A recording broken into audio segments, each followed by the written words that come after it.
Let's talk about dental dams. These are sheets made of either latex or polyurethane that are used between the mouth and vagina during oral sex or can be used in the anus.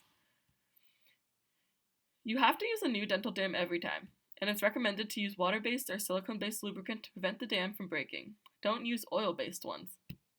You can also make a condom from cutting it in the proper way. Alright, let's talk about the pros and cons.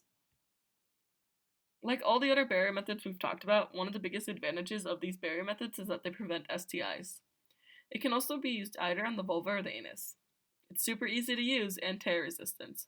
You don't need a prescription in order to buy one. However, dental dams do not prevent pregnancy unless you were to turn it into a condom. Also, these tend to be more costly than condoms. They're not that widely available and may be difficult to hold in place while using. It's also possible that sensitivity will decrease while using them as well. Alright, so now we're going to run through some scenarios and talk about possible answers. Abby's a 24-year-old female, and she's recently got into an open relationship with her girlfriend, and she's super happy. She's never really used any barrier methods before, and her girlfriend wants to be as safe as they possibly can, especially since they're both seeing other people. Abby's a little worried about STIs. What barrier method should Abby consider using with her girlfriend? So, go ahead and pause and think about your answer. Alright, and let's talk about it now. One of the biggest takeaways is that Abby's seeing another girl. Both condoms and internal condoms are used when there's a penis involved, so neither of them are applicable to Abby in her life.